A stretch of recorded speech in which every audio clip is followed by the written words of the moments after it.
Angin malam berdesir pelan, menyelinap di antara celah-celah ventilasi kayu jati yang sudah mulai dimakan usia.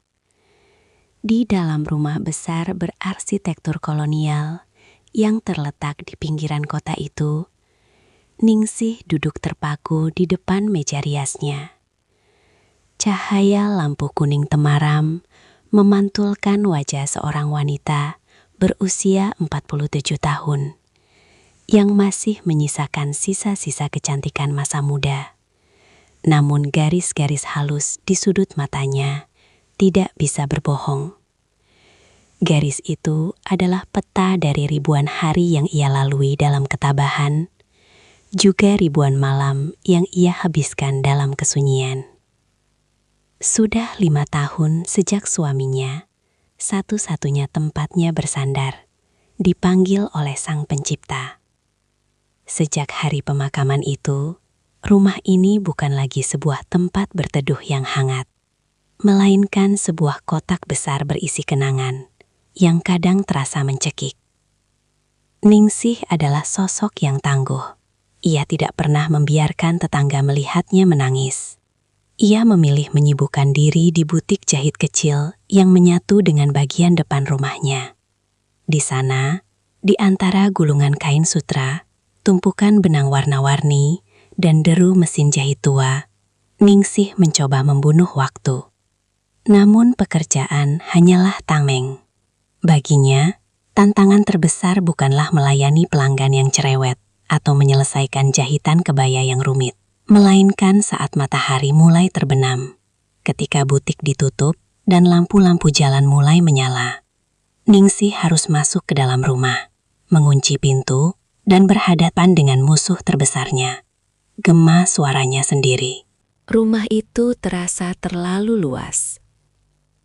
Ruang tamu dengan sofa beludru coklat, ruang makan dengan meja kayu panjang, hingga dapur yang biasanya mengepulkan aroma masakan, kini terasa seperti panggung pertunjukan yang kehilangan penontonnya. Ningsih seringkali sengaja membiarkan televisi di ruang tengah menyala tanpa henti. Bukan untuk ditonton, melainkan hanya agar ada suara manusia yang memecah keheningan. Ia butuh suara itu untuk meyakinkan dirinya bahwa ia belum sepenuhnya hilang dalam kesepian. Anak-anak sudah punya hidup sendiri, Ningsih. Kamu harus kuat, bisiknya pada bayangannya di cermin. Anak sulungnya, seorang perempuan yang sangat ia cintai, kini tinggal di apartemen mewah di pusat kota bersama suaminya. Meskipun jaraknya tidak terlalu jauh, kesibukan dunia modern seringkali hanya menyisakan waktu bagi mereka untuk mampir sebentar di akhir pekan. Membawa cucu kecilnya yang lari ke sana kemari, memberikan kecupan singkat di pipi, lalu kembali pergi saat hari mulai gelap. Setelah mereka pergi, rumah itu terasa 10 kali lebih sunyi dari sebelumnya. Anak keduanya tinggal lebih jauh lagi. Di luar pulau, sibuk dengan bisnis perkebunan yang tak bisa ditinggalkan. Sementara si bungsu masih mengejar mimpi di bangku kuliah kedokteran di Bandung, hanya pulang saat libur panjang tiba. Ningsih paham. Ia mengerti sepenuhnya bahwa burung-burung yang ia besarkan memang harus terbang meninggalkan sarang. Namun, pengertian secara logika tidak pernah bisa mengobati lubang di hatinya. Harapan satu-satunya adalah momen pergantian tahun. Bagi orang lain, itu mungkin hanya pesta kembang api. Namun bagi Ningsih, itu adalah saat di mana sarangnya kembali penuh. Tahun ini suasana rumah mulai terasa berbeda sejak 3 hari lalu. Suara tawa cucu-cucunya kembali terdengar di halaman. Aroma bumbu dapur khas Betawi, lengkuas, jahe, dan santan kental kembali memenuhi udara. Ningsih merasa jiwanya terisi kembali. Ia sibuk di dapur sejak subuh, menyiapkan rendang, opor, dan tentu saja camilan kesukaannya, pisang goreng hangat. Ia ingin semuanya sempurna. Ia ingin anak-anaknya merasa bahwa rumah ibu mereka adalah tempat paling nyaman di dunia. Namun di tengah keriuhan itu, ada sesuatu yang mengganjal di hati Ningsih. Hingga malam kedua setelah perayaan, ada satu sosok yang belum muncul. Bagas, menantu dari anak keduanya. Putrinya sudah datang lebih dulu bersama anak, namun Bagas tertahan di ibu kota. Sebagai seorang auditor di sebuah bank besar, Bagas seringkali menjadi budak korporasi, terutama di akhir tahun saat tutup buku. Ningsih mencoba bersikap bijak. Ia tidak ingin memperlihatkan kekecewaannya. "Tidak apa-apa, Nak. Pekerjaan suami itu ibadah," kata Ningsih saat putrinya meminta maaf karena suaminya belum bisa hadir. Namun jauh di dalam lubuk hatinya, Ningsih merasa penasaran. Bagas adalah sosok yang sangat berbeda dari menantu-menantunya yang lain. Pria itu berusia 35 tahun, bertubuh tegap, namun selalu membungkuk sopan jika berbicara. Masalahnya, Bagas hampir tidak pernah berbicara kecuali ditanya. Ia adalah pria yang pendiam, seolah-olah ada rahasia atau beban berat yang ia simpan rapat di balik tatapan matanya yang teduh. Selama bertahun-tahun menjadi mertua, Ningsih selalu merasa ada tembok yang tak terlihat antara dirinya dan Bagas. Bagas tidak pernah mengeluh, tidak pernah berdebat, dan selalu mengikuti apapun keinginan istrinya tanpa banyak protes. Namun Ningsih, dengan insting seorang wanita yang sudah banyak makan asam garam kehidupan, bisa merasakan bahwa kebisuan Bagas bukanlah tanda bahwa ia kosong, melainkan tanda bahwa ia terlalu penuh. Penuh oleh sesuatu yang tidak tahu bagaimana cara mengeluarkannya. Malam semakin larut. Di luar, suara sisa-sisa kembang api sesekali masih terdengar di kejauhan. Anak-anak Ningsih sudah mulai masuk ke kamar masing-masing setelah seharian bercengkrama. Ningsih sendiri masih duduk di ruang tengah, menatap jam dinding yang jarumnya berdetak seirama dengan detak jantungnya yang gelisah. Rumah ini kembali sunyi secara perlahan, satu persatu lampu kamar dipadamkan. Ningsih menghela napas panjang. Ia bangkit dari duduknya, merapikan toples-toples kue kering yang isinya sudah berkurang setengah. Ia merasa senang melihat rumahnya ramai, namun ia juga tahu bahwa keramaian ini hanya pinjaman. Dalam beberapa hari, mereka semua akan pergi lagi, dan ia akan kembali menjadi janda tua yang menunggu telepon dari anak-anaknya. Tiba-tiba, suara deru mobil terdengar di halaman depan. Lampu sorot mobil menembus kaca jendela ruang tamu, menyapu dinding-dinding kayu jati dengan cahaya putih yang tajam. Ningsih menoleh, jantungnya berdebar sedikit lebih cepat. Itu Bagas. Akhirnya dia sampai. Ningsih bergegas menuju pintu depan, merapikan daster batiknya yang sedikit kusut. Saat pintu dibuka, udara dingin malam langsung menyergap kulitnya. Di sana, di bawah lampu teras yang temaram, Bagas berdiri sambil membawa tas pundak kecil. Wajahnya tampak sangat kuyu, matanya merah karena kekelahan, dan ada garis kekelahan yang sangat dalam di keningnya. "Selamat malam, Bu. Maaf Bagas baru sampai." Suara Bagas terdengar rendah, hampir seperti bisikan yang pecah. Ningsih menatap menantunya itu. Ada dorongan aneh di dalam hatinya untuk memeluk pria itu, bukan sebagai mertua, melainkan sebagai sesama jiwa yang tampak sedang memikul beban dunia di bahunya. Namun, Ningsih hanya tersenyum hangat, senyum seorang ibu mertua yang bijak. "Masuk, Gas. Makan dulu. Ibu punya pisang goreng dan kopi kalau kamu mau," jawab Ningsih. Bagas hanya tersenyum tipis, senyum yang sangat kaku. Ia mengangguk pelan, lalu melangkah masuk ke dalam rumah. Ningsih menutup pintu jati yang berat itu, menguncinya rapat-rapat.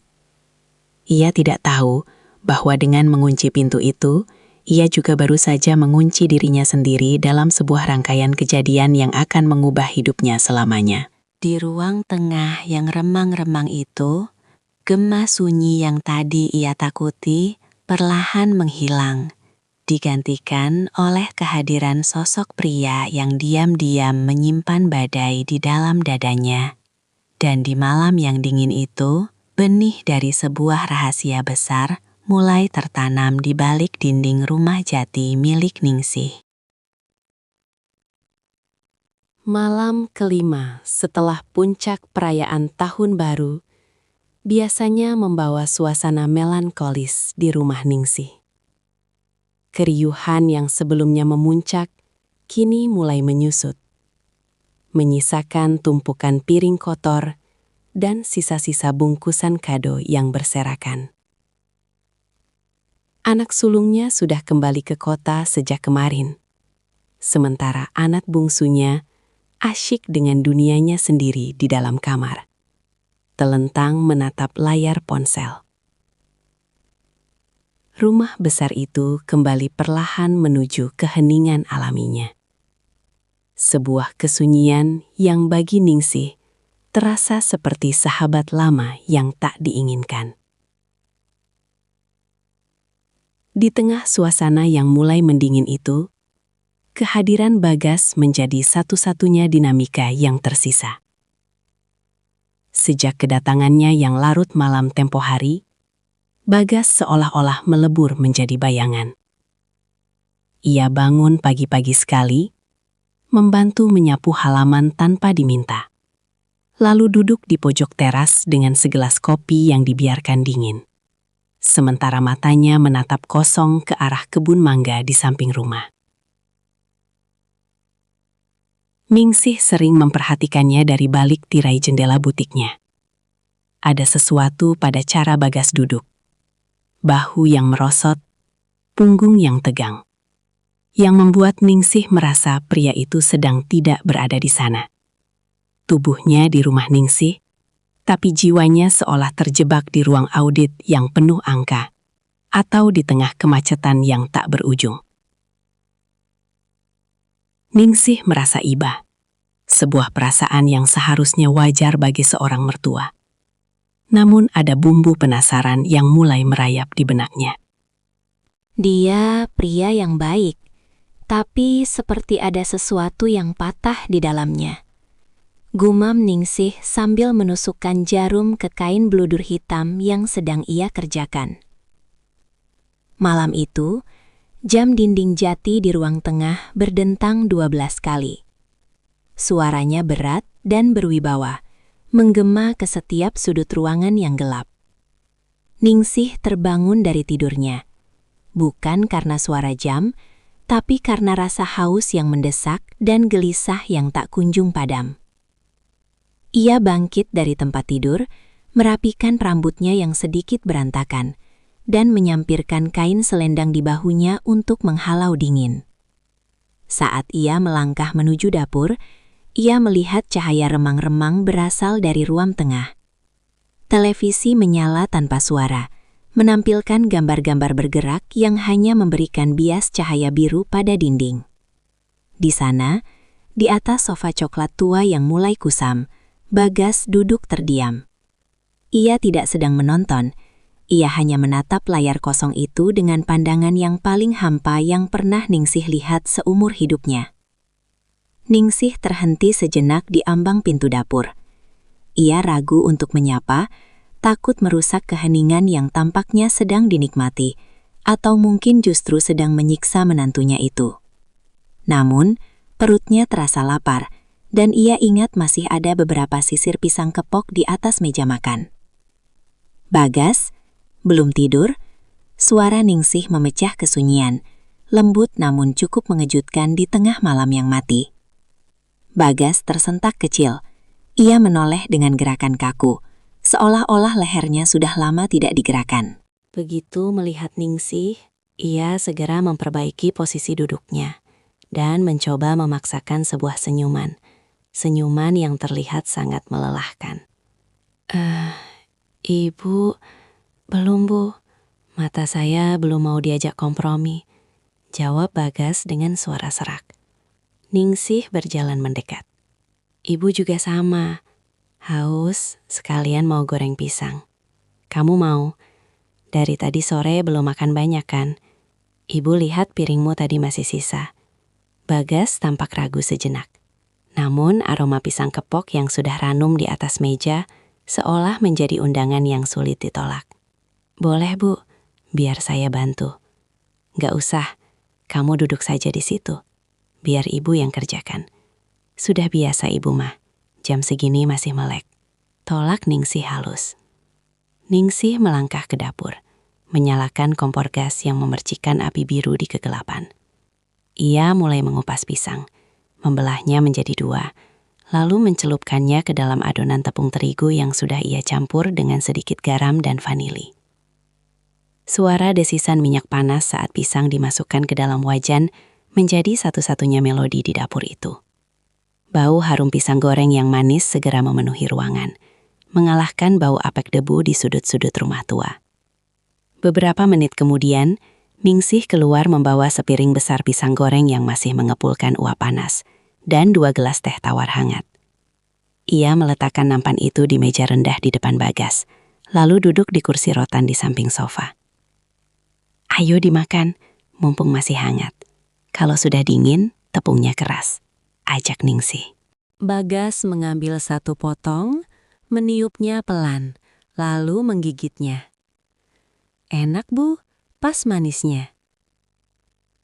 Mereka makan dalam diam selama beberapa saat. Hanya terdengar bunyi renyah dari tepung yang digigit dan detak jam dinding yang seolah semakin nyaring karena tidak ada suara lain. Ningsih memperhatikan Bagas dari sudut matanya. Di bawah cahaya televisi yang redup, Bagas terlihat lebih muda, namun juga lebih rapuh. Ada garis-garis kehitaman di bawah matanya, tanda dari malam-malam panjang yang dilewati tanpa istirahat yang cukup. Kerjaan di kantor berat sekali ya, Gas. Ningsih membuka percakapan dengan hati-hati. Ia tahu pria pendiam seperti Bagas butuh pancingan yang lembut untuk bisa bicara.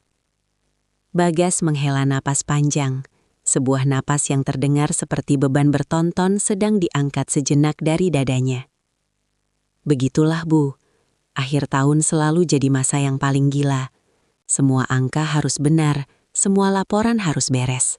Tekanannya bukan cuma dari atasan, tapi dari rasa takut kalau ada yang salah. Ia berhenti sejenak, menyesap teh hangatnya. Terkadang saya merasa hidup saya ini cuma deretan angka-angka Bu.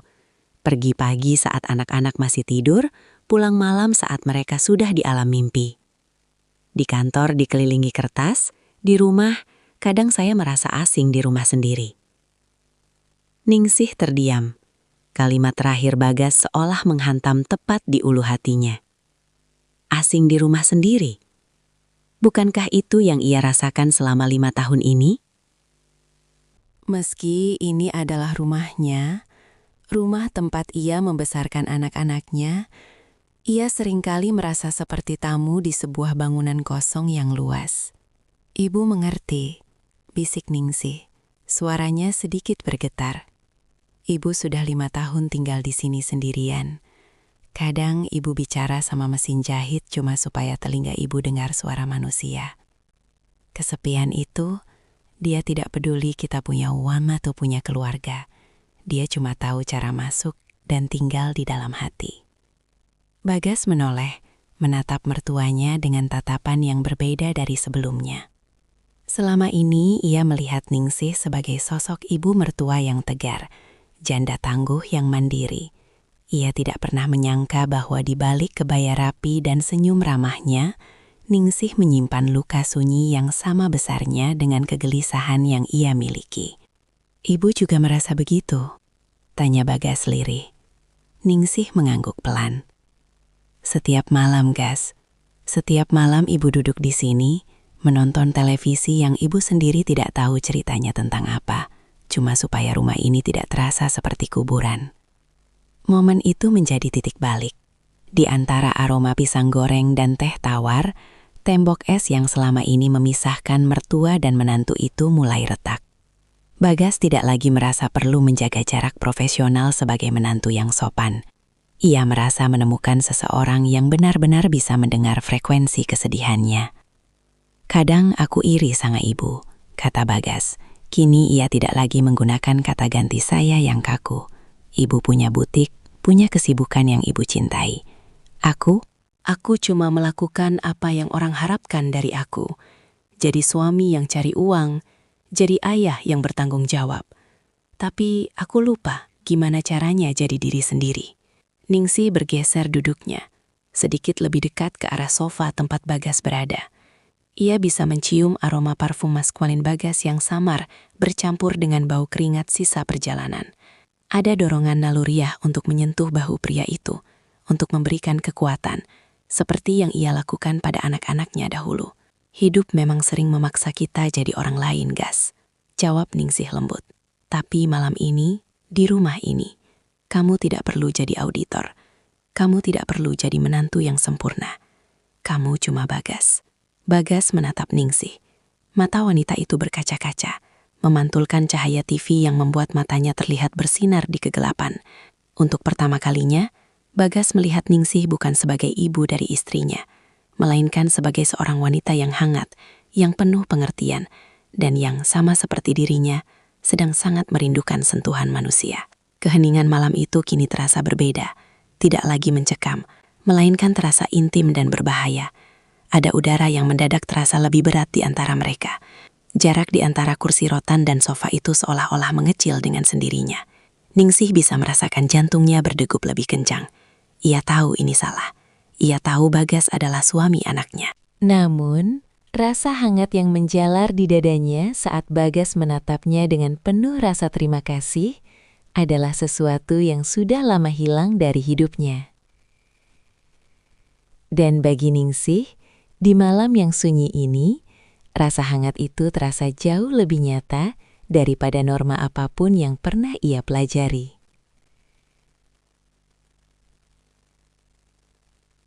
Malam kelima itu baru saja dimulai, dan di ruang tengah yang remang-remang, rahasia besar itu mulai mengulurkan akarnya. Di ruang tengah yang remang-remang itu, waktu seolah berhenti berputar. Sepiring pisang goreng yang tadi mengepulkan uap panas, kini mulai mendingin.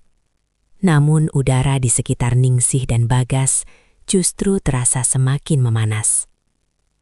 Televisi masih menyiarkan gambar-gambar tanpa suara, membiarkan cahaya biru dan putih menari-nari di wajah mereka bergantian, menciptakan bayangan yang dramatis pada dinding-dinding kayu jati. Bagas menghela napas panjang. Sebuah suara yang terdengar begitu berat di tengah keheningan malam yang mati. Ia menatap gelas teh tawarnya yang tinggal separuh, seolah mencari jawaban atas kegelisahan hidupnya di dalam genangan air coklat itu. Ibu tahu tidak, suara Bagas memecah kesunyian, lebih rendah dan lebih parau dari sebelumnya. Di kantor, semua orang menganggap saya mesin. Di rumah, istri saya menganggap saya bank berjalan. Kadang saya ingin sekali berteriak, bertanya pada diri sendiri, lalu Bagas itu siapa? Di mana Bagas yang dulu suka menggambar, yang dulu suka duduk diam di pinggir sungai hanya untuk melihat air mengalir? Ningsih mendengarkan dengan seluruh jiwanya. Ia tidak memotong. Sebagai seorang wanita yang telah menghabiskan puluhan tahun mendengarkan deru mesin jahit, ia tahu betul perbedaan antara suara yang hanya sekadar bicara dan suara yang berasal dari lubuk hati yang terluka. Dunia ini memang kejam, Gas, sahut Ningsih lirih. Ia memberanikan diri untuk menggeser posisi duduknya dari kursi rotan ke tepi sofa, sedikit lebih dekat dengan Bagas. Dunia menuntut kita menjadi pilar, tapi mereka lupa. Pilar pun bisa retak jika terus-menerus memikul beban yang bukan miliknya. Ibu pun begitu. 5 tahun ini, ibu dianggap janda tangguh. Orang-orang memuji betapa kuatnya ibu mengelola butik sendirian. Tapi tidak ada yang tahu, setiap kali ibu mengunci pintu butik, ibu merasa seperti masuk ke dalam penjara yang ibu buat sendiri. Bagas menoleh. Jarak mereka kini hanya terpaut sekian puluh sentimeter. Dalam keremengan, mata Bagas yang biasanya tampak kaku kini terlihat basah. "Ibu tidak sendirian," bisik Bagas. "Malam ini setidaknya ibu tidak sendirian." Kata-kata itu, sesederhana apapun, terasa seperti siraman air dingin di tengah padang pasir bagi Ningsih. Selama bertahun-tahun, ia telah merindukan seseorang yang mengakui keberadaannya bukan hanya sebagai ibu atau mertua, tapi sebagai manusia, sebagai seorang wanita. Ningsih tersenyum getir. Ibu seringkali merasa iri pada kain-kain di butik itu, Gas. Mereka bisa dipotong, dijahit, digabungkan menjadi sesuatu yang baru dan indah. Sementara hidup ibu terasa seperti kain sisa yang sudah tidak punya pola lagi. Hanya potongan-potongan kecil yang menunggu waktu untuk dibuang. Bagas tiba-tiba meletakkan gelasnya di meja dengan sedikit hentakan. Ia memutar tubuhnya menghadap Ningsih sepenuhnya. "Jangan bicara begitu, Bu. Ibu adalah satu-satunya orang di rumah ini yang membuat aku merasa benar-benar pulang. Istriku." Dia baik, tapi dia terlalu sibuk dengan dunianya, dengan standar hidupnya, dengan anak-anak. Hanya ibu yang bertanya bagaimana kabarku. Hanya ibu yang menyiapkan makanan kesukaanku tanpa aku minta. Tangan Bagas yang besar dan kasar karena kerja keras bergerak ragu-ragu di atas sofa, lalu tanpa sadar menyentuh jemari Ningsih yang sedang meremas kain selendangnya. Sentuhan itu hanya sesaat, namun efeknya seperti sengatan listrik yang menjalar ke seluruh saraf Ningsih. Jantungnya berdebar kencang, sebuah sensasi yang ia pikir sudah mati terkubur bersama suaminya. Ningsih tidak menarik tangannya. Itu adalah kesalahan pertamanya. "Bagas, kita tidak seharusnya," bisik Ningsih, namun kalimatnya menggantung di udara. Ia tidak punya kekuatan untuk menyelesaikan peringatan itu, karena bagian lain dari dirinya, bagian yang kesepian dan rapuh, justru menginginkan sentuhan itu lebih dari apapun. "Aku tahu, Bu. Aku tahu ini salah," jawab Bagas. Suaranya kini terdengar seperti rintihan. "Tapi malam ini saja, biarkan aku merasa tidak sendirian. Biarkan aku merasa ada seseorang yang benar-benar melihatku." Bagas menggenggam tangan Ningsih sepenuhnya. Tangan Ningsih terasa dingin. Namun bagi Bagas, itu adalah pelabuhan paling hangat yang pernah ia temukan dalam waktu lama. Ningsih menatap wajah menantunya itu. Di bawah cahaya TV yang redup, wajah Bagas terlihat penuh duka yang sangat dalam. Ningsih merasakan dorongan keibuan bercampur dengan sesuatu yang jauh lebih gelap dan mendalam. Ia mengangkat tangannya yang lain, lalu dengan lembut mengusap pipi Bagas. Kulit pria itu terasa kasar karena kumis tipis yang belum sempat dicukur. Sebuah tekstur yang mengingatkan Ningsih pada mendiang suaminya. Namun pada saat yang sama, terasa sangat baru dan asing. "Kamu anak yang baik, Gas," kata Ningsih. Meski ia tahu kata anak kini sudah tidak tepat lagi digunakan. Bagas memejamkan matanya, menikmati belayan tangan Ningsih yang halus karena sering menyentuh sutra. Ia merasakan kedamaian yang aneh.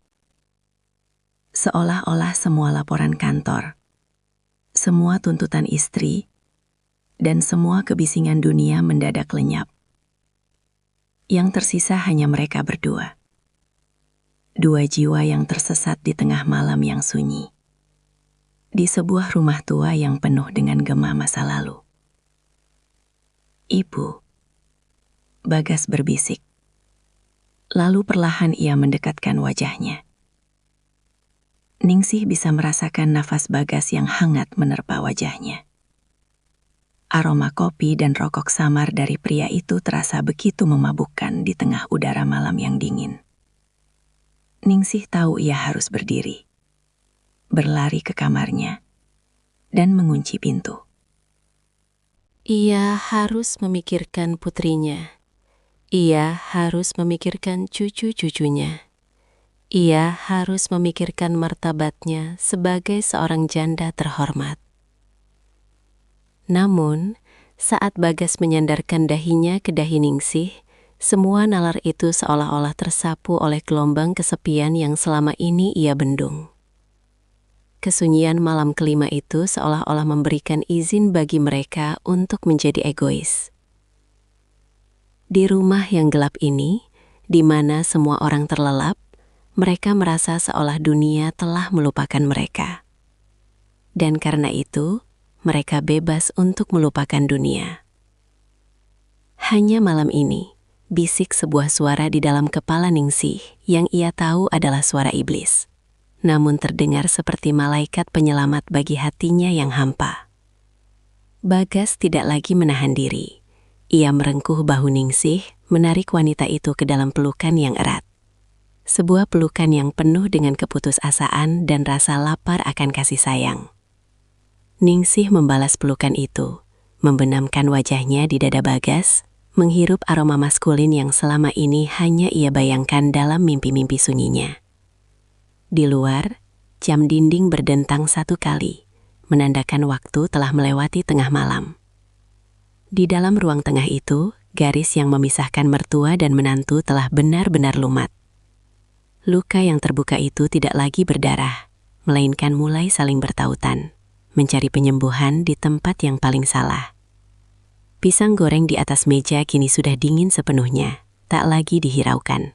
Televisi masih menyala, menampilkan titik-titik statis setelah siarannya berakhir. Menjadi satu-satunya saksi bisu atas sebuah pengkhianatan yang lahir dari rahim kesepian yang paling kelam.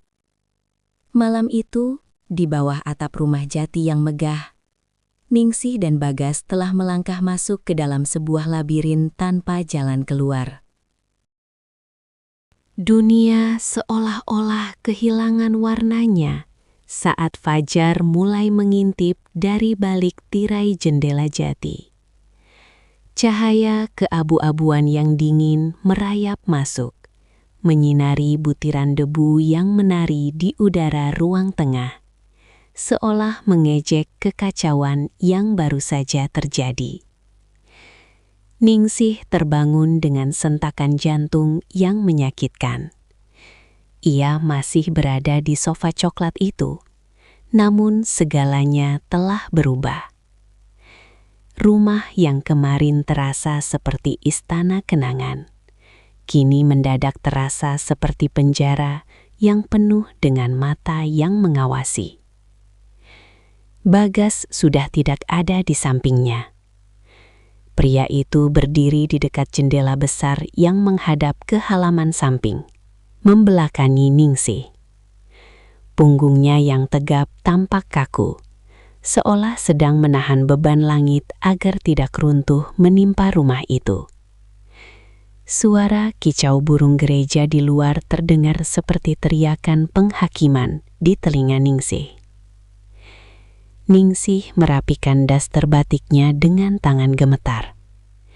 Setiap gesekan kain di kulitnya mengingatkannya pada kehangatan semalam. Sebuah kehangatan yang kini berubah menjadi api yang membakar harga dirinya. Ia berdiri dengan kaki yang terasa lemas, seolah seluruh tulangnya telah berubah menjadi bubur. Gas! Suara Ningsih nyaris tidak keluar. Ia terdengar seperti orang asing bagi dirinya sendiri. Bagas menoleh perlahan. Wajahnya yang biasanya tenang kini terlihat hancur. Matanya yang cekung menyiratkan duka yang lebih dalam daripada saat ia pertama kali datang. Tidak ada kata-kata. Keheningan di antara mereka bukan lagi keheningan yang menyatukan seperti semalam, melainkan keheningan yang memisahkan mereka. ke dalam dua kutub penyesalan yang berbeda. "Aku harus mandi, Bu. Sebentar lagi anak-anak bangun," kata Bagas dengan suara yang datal, hampa, tanpa ekspresi. Ia melangkah pergi tanpa berani menatap mata Ningsih lebih dari sedetik. Ningsih terpaku di tengah ruangan. Ia menatap piring pisang goreng yang masih tersisa satu potong. Kini tampak pucat dan layu. Gelas-gelas teh yang kosong menyisakan noda melingkar di atas meja.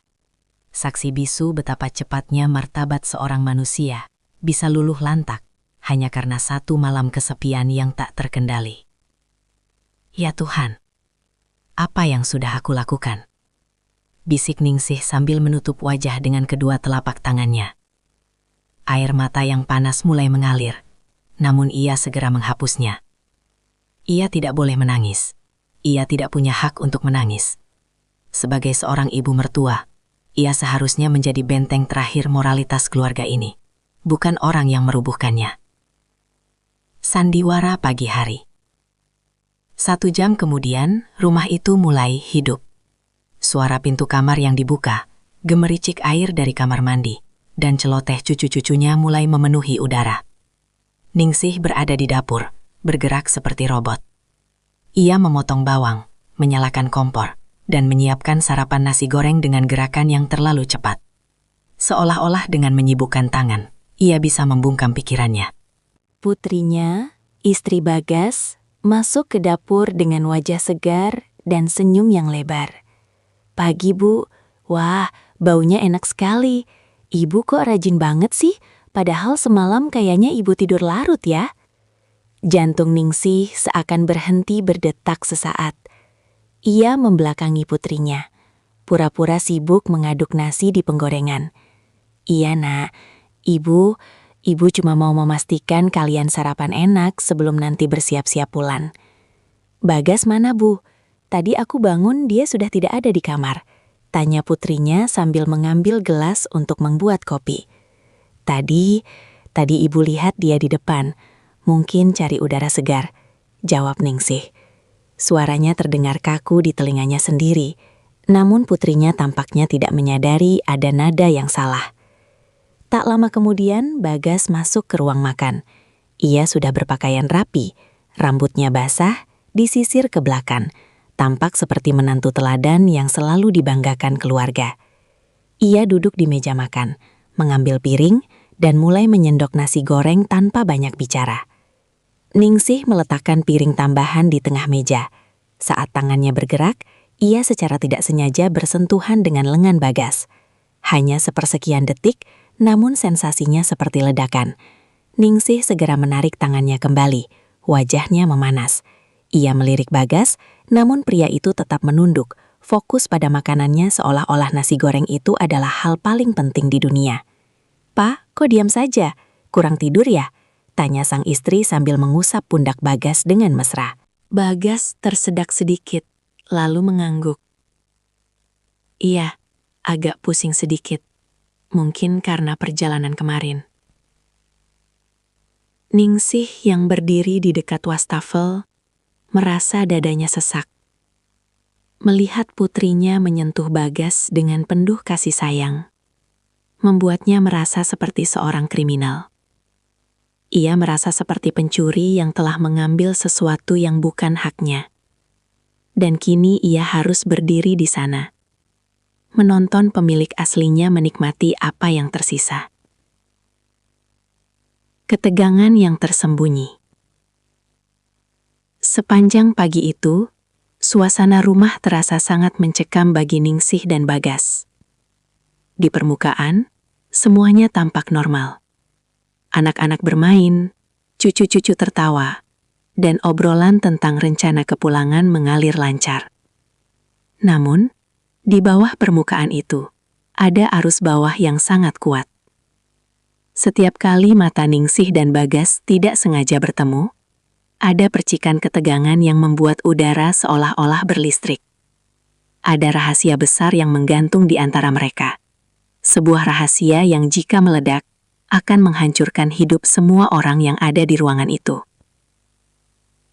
Ningsih berusaha keras untuk tidak menunjukkan gelagat aneh.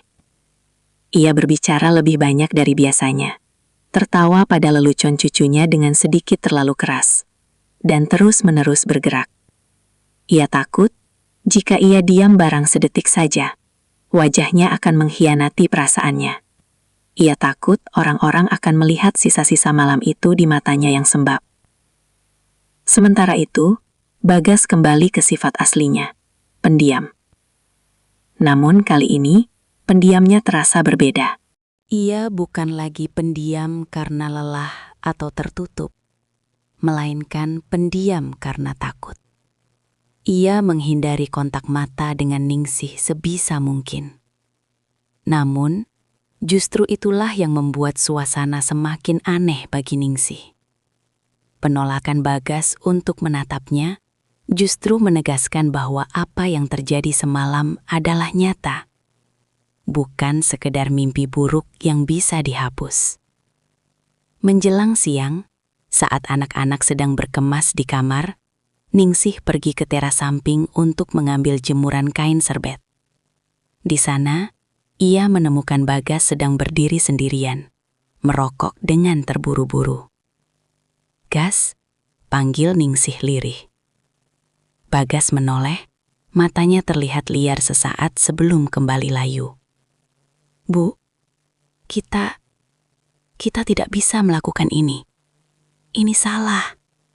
Ini gila. Ibu tahu, Gas. Ibu tahu," jawab Ningsih dengan suara yang hampir pecah. "Kita harus melupakan semuanya. Anggap saja semalam tidak pernah terjadi. Demi mereka, Gas. Demi anak-anak." Bagas membuang puntung rokoknya dan menginjaknya dengan keras. "Bagaimana caranya melupakan sesuatu yang terasa begitu nyata, Bu? Setiap kali aku melihat istriku, aku merasa seperti iblis. Kamu harus bisa, Gas. Kamu harus kuat." Ningsih mendekat satu langkah, namun segera berhenti. Ia menyadari bahwa jarak di antara mereka kini bukan lagi sekedar jarak fisik, melainkan jurang moral yang sangat dalam. "Ibu akan menyimpan ini sampai mati. Kamu juga harus begitu. Jangan pernah katakan pada siapapun. Selamanya." Bagas hanya menatap Ningsih dengan pandangan yang penuh penderitaan. Ia ingin berkata sesuatu, mungkin sebuah permintaan maaf, atau mungkin sebuah pengakuan bahwa ia tidak menyesal sepenuhnya. Namun, suara putrinya yang memanggil dari dalam rumah memutus momen itu. "Pah, tolong bantu angkat kopar." Bagas menarik napas panjang, merapikan bajunya, dan kembali memakai topeng menantu sempurna. Ia berjalan melewati Ningsih tanpa menoleh lagi. Ningsih berdiri mematung di teras, memeluk serbet-serbet bersih di dadanya, merasakan air mata yang akhirnya jatuh membasahi kain itu. Ia menyadari bahwa mulai hari ini, kesepian yang ia rasakan akan memiliki rasa yang baru.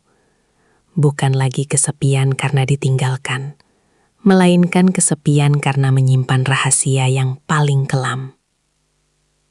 Ia telah menyelamatkan keluarganya dari kehancuran dengan kesepakatan diam ini. Namun ia telah menghancurkan jiwanya sendiri dalam prosesnya.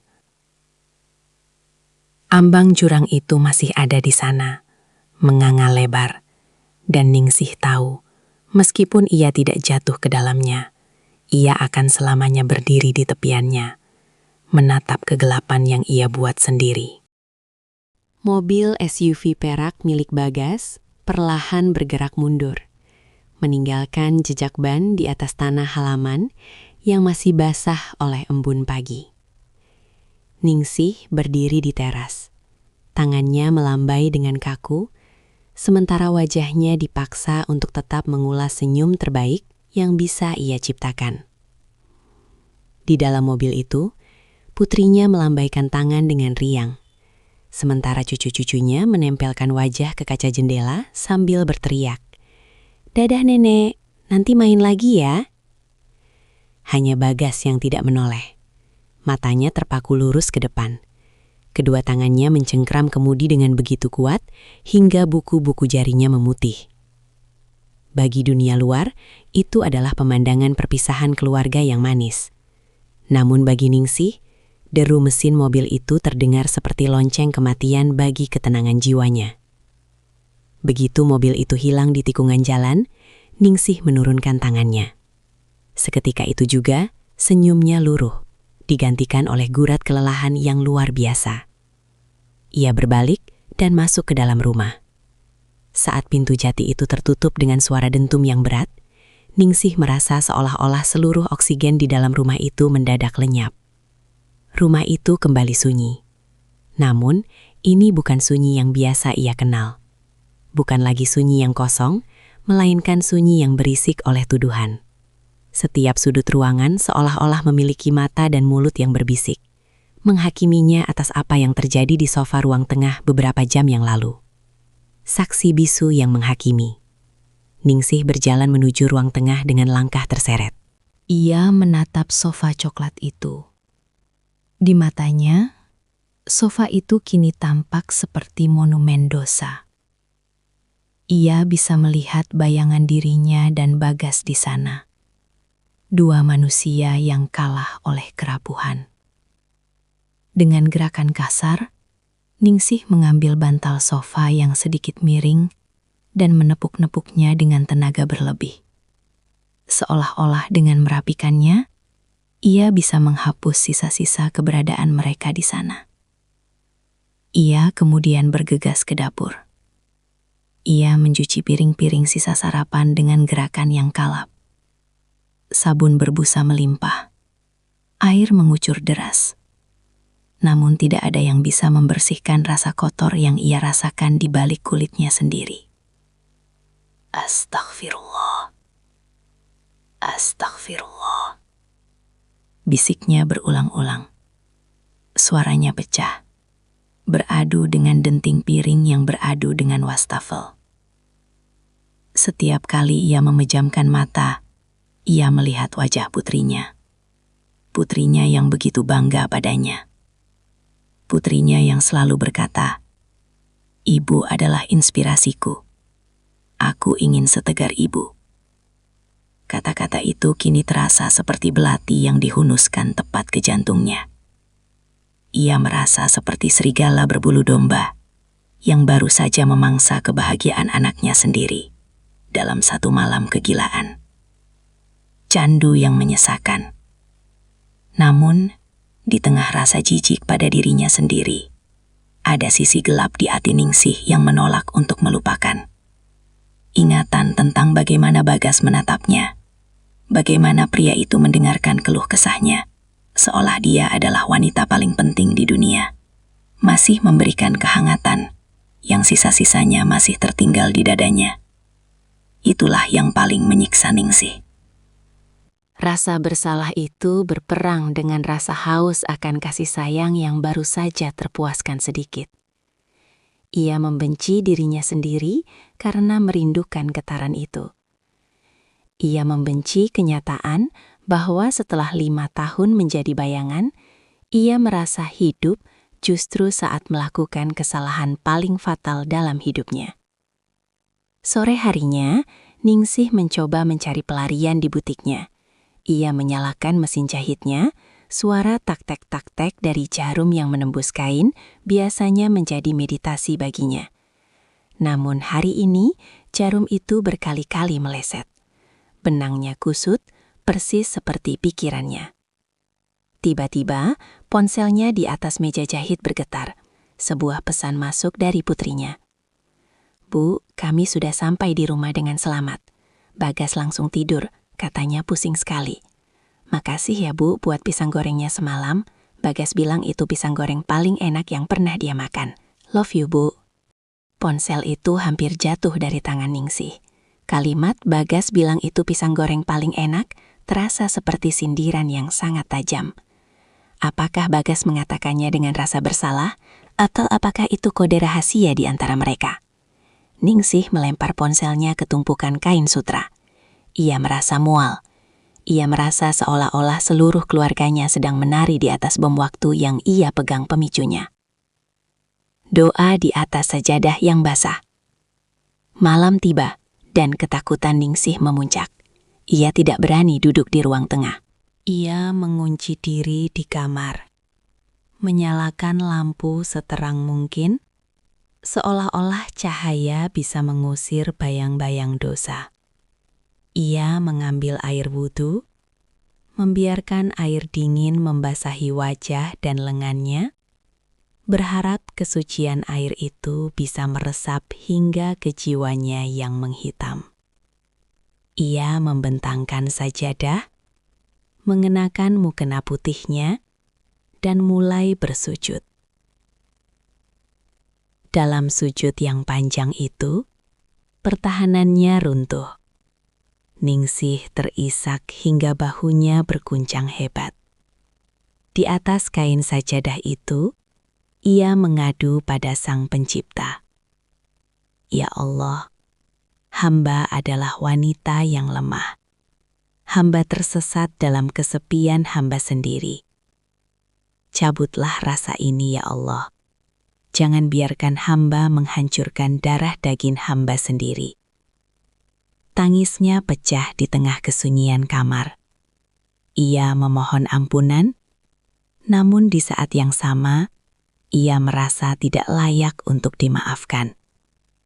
Ia membayangkan wajah almarhum suaminya. Ia membayangkan betapa kecewanya sosok pria yang fotonya masih terpajang di ruang tamu itu, melihat apa yang istrinya lakukan dengan menantunya sendiri. Luka batin itu terasa sangat nyata, seperti luka fisik yang terus mengeluarkan darah. Marni? Ningsih? Sadar bahwa rahasia ini adalah beban seumur hidup. Ia harus memerankan peran sebagai ibu mertua yang suci, sementara di dalamnya ia sedang membusuk oleh rahasia. Beban yang tak kasat mata. Hari-hari berikutnya berlalu dengan penuh kepura-puraan. Ningsih mulai menghindari panggilan video dari anaknya. Jika terpaksa, ia hanya akan bicara sebentar, menanyakan cucu, lalu beralasan ada pelanggan di butik agar bisa segera mematikan sambungan. Ia takut matanya akan bicara. Ia takut jika ia melihat wajah Bagas di layar ponsel, ia akan hancur sekali lagi.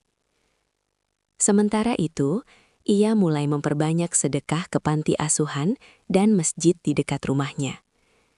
Ia bekerja 2 kali lebih keras di butik, berharap kelelahan fisik bisa membuatnya langsung tertidur tanpa sempat berpikir. Namun, setiap kali ia memejamkan mata, aroma kopi dan rokok samar milik Bagas seolah-olah kembali tercium di indera penciumannya. Ningsih menyadari satu hal yang mengerikan. Ia tidak hanya dihantui oleh rasa bersalah, tapi juga oleh rasa takut bahwa suatu hari nanti Bagas akan kembali. Dan ia lebih takut lagi pada kenyataan bahwa ia mungkin tidak akan punya kekuatan untuk menolaknya lagi. Kesepian yang dulu ia anggap sebagai musuh, kini terasa seperti tempat perlindungan. Karena dalam kesepian, tidak ada orang yang tersakiti oleh rahasianya. Namun, ia tahu, tembok yang ia bangun untuk menutupi rahasia ini hanyalah tumpukan pasir yang bisa runtuh kapan saja jika takdir menghendaki. Ningsih menatap cermin, melihat dirinya yang tampak lebih tua 10 tahun hanya dalam hitungan hari. Rahasia itu telah mencuri jiwanya, meninggalkan seorang wanita yang hanya hidup untuk menjaga sebuah kebohongan besar sampai hari kematiannya tiba. Bulan-bulan berganti, dan musim hujan mulai membasahi tanah Betawi, membawa hawa dingin yang menusuk hingga ke tulang. Di rumah besar itu, Ningsih menjalani hidupnya seperti sebuah jam mekanik yang terus berdetak tanpa nyawa. Butik jahitnya kini lebih produktif dari sebelumnya, bukan karena ia ambisius, melainkan karena hanya di balik deru mesin jahitlah ia bisa menenggelamkan suara-suara di kepalanya. Setiap helai kain yang ia jahit seolah-olah adalah usaha untuk menambal lubang besar di jiwanya. Namun, ia tahu beberapa luka tidak bisa ditutup dengan benang sekuat apapun. Rahasia malam tahun baru itu tidak pernah terucap lagi. Antara Ningsih dan Bagas tercipta sebuah kesepakatan diam yang lebih kokoh daripada tembok beton. Mereka adalah dua orang yang saling berbagi kematian di dalam diri mereka masing-masing. Pertemuan yang menyakitkan. Ujian terberat datang saat Idul Fitri tiba, beberapa bulan setelah kejadian itu. Rumah Ningsih kembali penuh.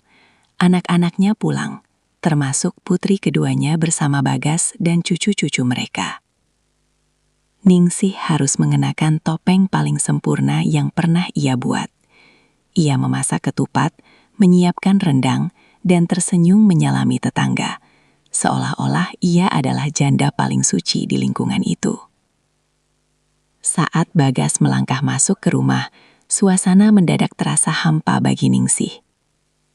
Pria itu tampak lebih kurus, rambutnya sedikit memutih di bagian samping, dan matanya kini memiliki kedalaman duka yang permanen. Pertemuan yang menyakitkan. Ketika tiba giliran Bagas untuk sungkem, mencium tangan Ningsih sebagai mertuanya, seluruh tubuh Ningsih menegang. Tangan mereka bersentuhan, singkat, namun rasanya seperti aliran listrik yang membakar. Bagas menundukkan kepala sangat dalam. Suaranya bergetar saat mengucapkan kalimat formal. Mohon maaf lahir dan batin, Bu. Maafkan semua kesalahan Bagas. Ningsih menatap ubun-ubun menantunya itu.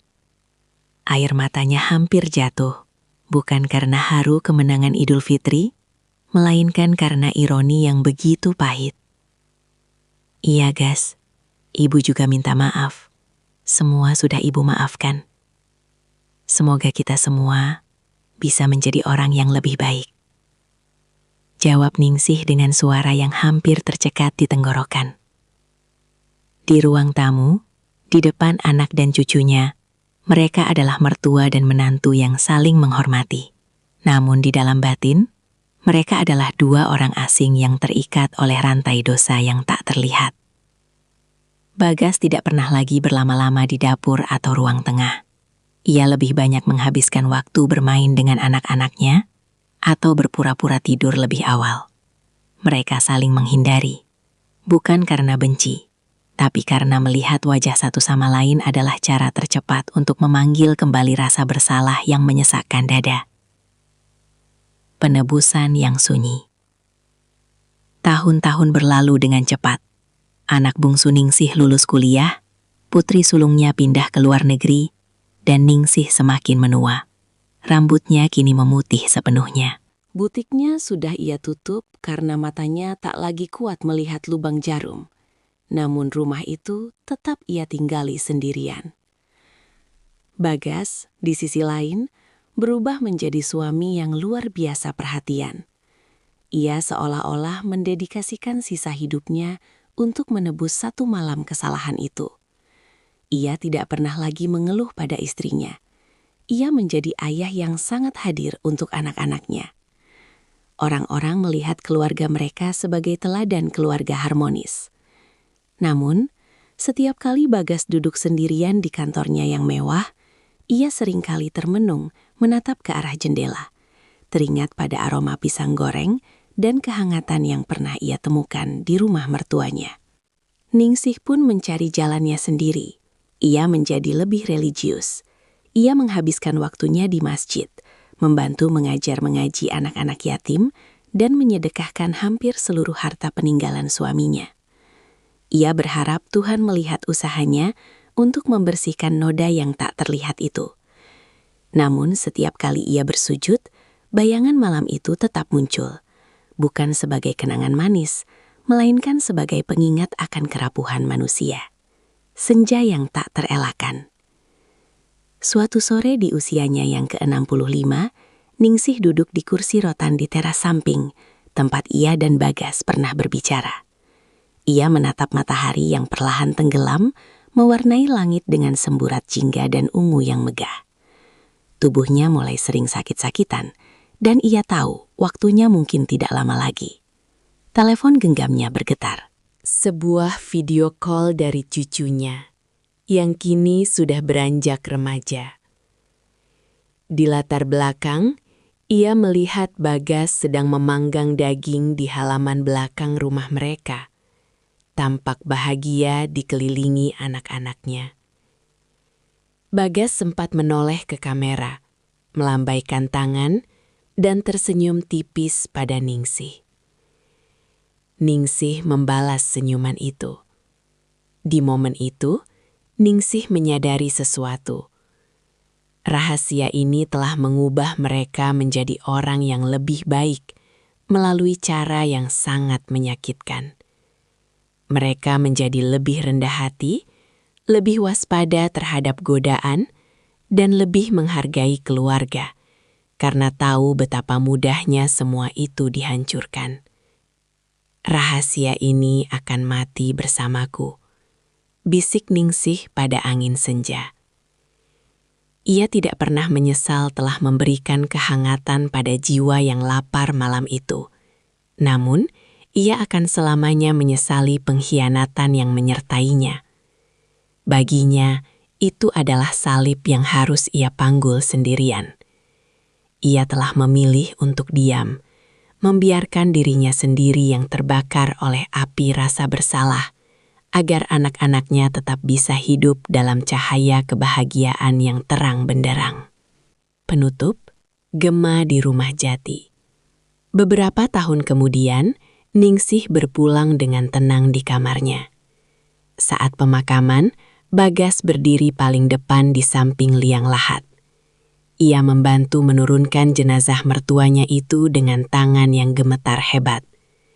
Saat tanah mulai menutupi papan kayu, Bagas membisikkan doa yang tidak didengar oleh siapapun, kecuali tanah dan Tuhan.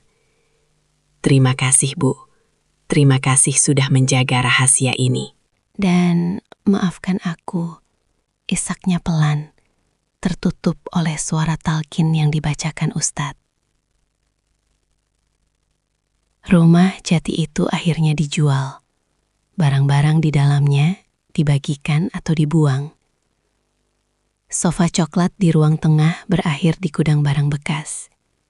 Kain-kain di butik disumbangkan. Fisik dari malam itu telah lenyap sepenuhnya. Namun di dalam hati Bagas, dan di dalam gema sunyi rumah-rumah yang mereka tinggali, kisah itu tetap ada. Sebuah pengingat abadi bahwa kesepian adalah kekuatan yang sangat besar. Ia bisa meruntuhkan gunung moralitas, namun ia juga bisa menjadi rahim bagi penebusan yang paling sunyi. Kisah Ningsih dan Bagas terkubur dalam-dalam di bawah tanah pemakaman yang tenang, menjadi sebuah rahasia besar yang takkan pernah terungkap oleh dunia, namun akan selalu diingat oleh Tuhan, sebagai bagian dari drama kehidupan manusia yang penuh dengan celah dan cinta yang salah arah.